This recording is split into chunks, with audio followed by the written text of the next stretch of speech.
Kia ora, Clint Risman here from Land and Water Science. I'm the Principal Scientist and Technical Director. I really want to take you on a journey of unpacking why the landscape is so important in terms of controlling water quality and soil greenhouse gas outcomes. It's really important to invite you to be part of this journey and also to try and get you to connect with your knowledge of your landscape.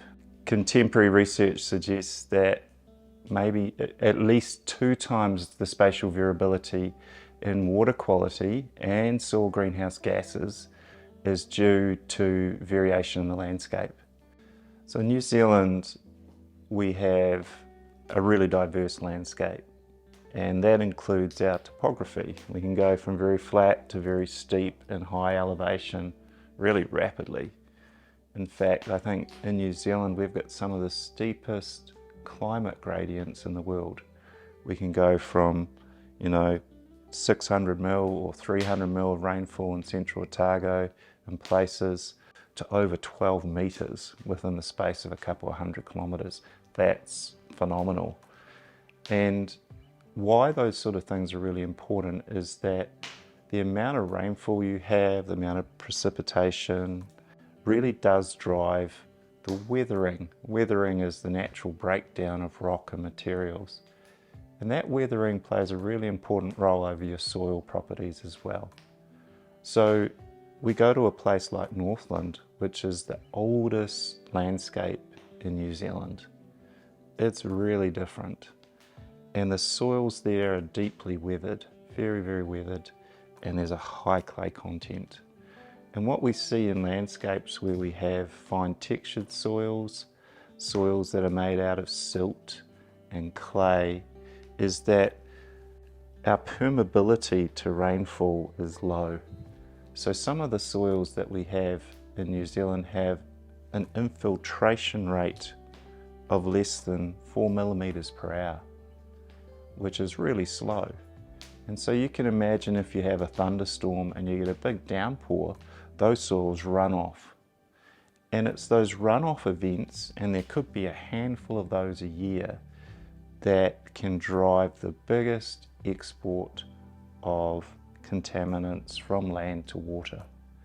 So there's some research internationally that shows actually there might be 1 or maybe 3 events in a year that could result in 80 to 90% of the contaminants being lost to water. Losses aren't occurring all the time. They're not occurring every day of the year. In fact, most of the year, not much is happening. But when your water starts to move, that's when contaminants start to get exported. So water is the vehicle that picks stuff up and transports it from A to B. And what we often don't realize is that there could be just a few significant events each year that drive the losses of contaminants from the land. And that's when water is moving through the landscape. During the summer, there's often very little movement of water as soils dry out. In fact, over an extended period of dry weather, potentially 100% of the water in the stream is actually coming from groundwater. Groundwater that ended up getting in the ground probably a few winters ago. And so it's really important to realize that for most of the year, water quality issues we're not driving losses from the land. There can be just a period of time, a window when those losses occur. So knowing when that's occurring is really important, particularly if you can think about, hey, those 6 or 7 months of the year when water isn't moving, what I'm doing then is really, really important in terms of the type of outcomes we might have when there is a period of water movement and loss. A lot of our water and a lot of our contaminants actually move through at shallow levels. They move across the land as runoff, or they might go through a subsurface drain as mole pipe drainage. Very shallow movement. That movement is what we call episodic. It's flashy. It doesn't occur very often, but when it does, it picks up and it exports a lot of excess nutrient or contaminant to waterways. So having a really good sense about where and when enables us to make much more strategic decisions about mitigating that loss. Something people don't also realise too is that often over the summer and the growing season, there isn't a lot of movement. Yeah, you might have a thunderstorm and that could elicit some movement, but most of the time, because there's so much evapotranspiration, all that growth is taking up nutrients and it's taking up water to the atmosphere. But you see, over the duration of that period, materials can accumulate on the land surface and they're just sitting there. They're waiting to be exported. And those export events could just be a handful of them, 2 or 3 a year, but they may account for the majority of your losses from the land. If we can take the top off those losses, we can make a real difference in terms of environmental outcomes and improvements. And there's some really significant tools that can be employed to help reduce those peak runoff events, as we call them. So one of the really interesting things is that the landscape's controlling the pathway water takes.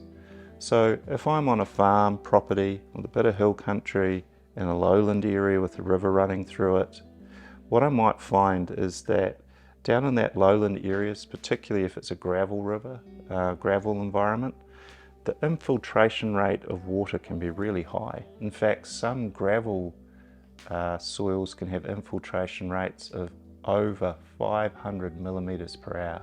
Huge amount of water can get into the ground. Those areas are less prone to runoff, so the water goes through the gravel to the ground.